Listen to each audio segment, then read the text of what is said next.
कर्ज लेके घी पियो, ये लाइन तो कई बार सुनी होगी, है ना? लेकिन क्या ये पता है कि ये एक बहुत ही गहरी और क्रांतिकारी फिलॉसफी से आती है? आज हम बात करने वाले हैं भारतीय दर्शन के शायद सबसे विद्रोही और कह सकते हैं सबसे रहस्यमयी अध्याय की, चारवाक दर्शन। तो ये है वो मशहूर श्लोक, यावत जीवेत सुखम जीवेत ऋणम कृत्वा घृतम पिबेत। मतलब जब तक जियो सुख से जियो, कर्ज लेना पड़े तो लो पर घी पियो, और जब शरीर एक बार राख हो गया तो वो वापस कहाँ से आएगा। सुनने में तो ये बिल्कुल भोग विलास की बात लगती है, बस खाओ पियो ऐश करो। पर क्या कहानी बस इतनी ही है, या फिर ये जो तस्वीर हमें दिखाई जाती है वो अधूरी है?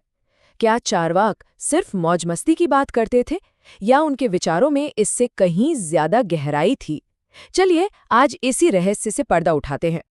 तो देखिए, सबसे पहले जो चौंकाने वाली बात है वो ये है कि चारवाकों का लिखा हुआ अपना कोई भी ग्रंथ आज हमारे पास है ही नहीं, कुछ भी नहीं।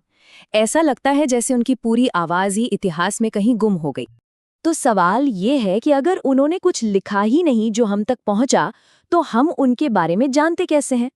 जवाब बड़ा दिलचस्प है, उनके दुश्मनों से।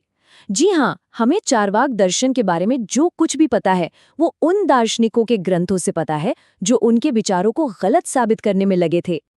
अब इसका सीधा सा मतलब ये है कि हमें जो कहानी सुनाई गई है वो एक तरफा हो सकता है उनके विचारों को तोड़ मरोड़ कर पेश किया गया हो। तो हमें ये बात हमेशा दिमाग में रखनी होगी कि हम चारवाकों को उनके विरोधियों की नज़र से देख रहे हैं। ठीक है, तो चारवाक दर्शन को समझने के लिए बस एक सीधा साधा नियम पकड़ना है, एक ऐसा नियम जो उनके पूरे वर्ल्ड व्यू की चाबी है।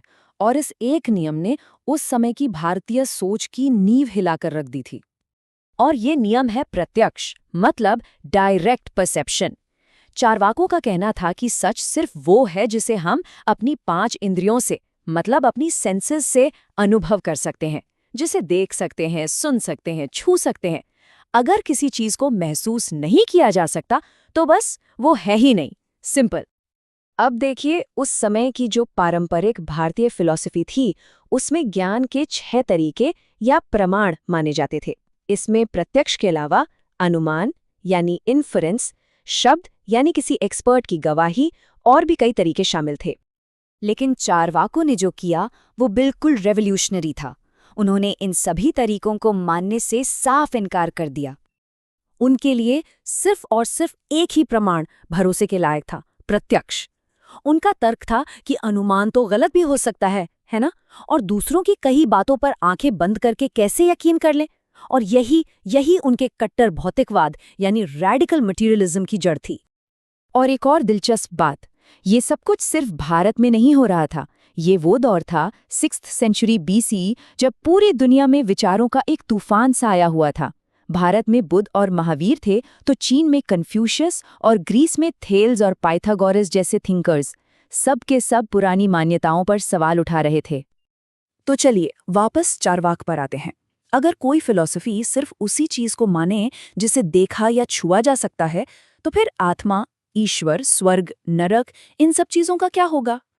चारवाकों के लिए इसका जवाब बिल्कुल सीधा और साफ था। अगर आत्मा, ईश्वर या स्वर्ग नरक को देखा नहीं जा सकता, छुआ नहीं जा सकता, तो इसका मतलब है कि वो मौजूद है ही नहीं। बात खत्म। लेकिन इससे एक बहुत बड़ा और वाजिब सवाल खड़ा होता है।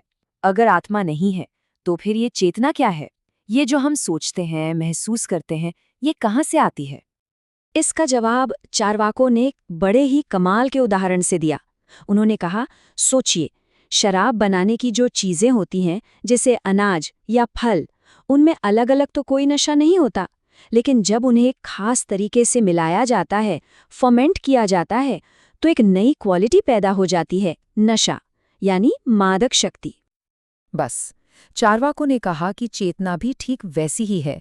वो कोई अलग से आत्मा नहीं है जो शरीर में रहती है, बल्कि हमारा शरीर जिन 4 तत्वों पृथ्वी, जल, अग्नि और वायु से बना है, उनके एक खास कॉम्बिनेशन से पैदा होने वाला एक गुण है, शरीर की अपनी मादक शक्ति। और इस एक विचार ने नैतिकता यानी एथिक्स की पूरी तस्वीर ही पलट दी।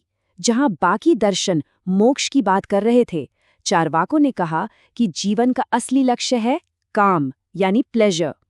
जहां सब पुनर्जन्म और कर्म की बात कर रहे थे, उन्होंने कहा मृत्यु के बाद सब खत्म।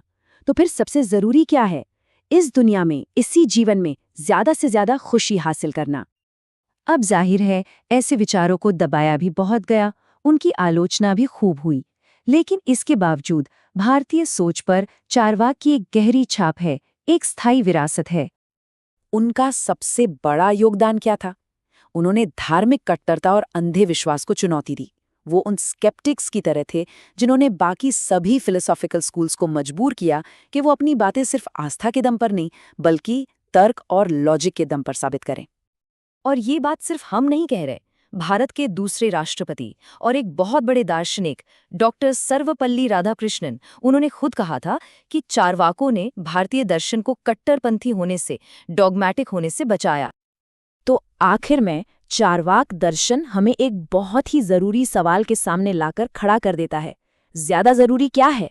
किसी अनदेखी, अनजानी दुनिया की तैयारी करना, या फिर जिस दुनिया में हम अभी रह रहे हैं उसे ही बेहतर बनाना? ये एक ऐसा सवाल है जो तब भी प्रासंगिक था और शायद आज भी उतना ही प्रासंगिक है।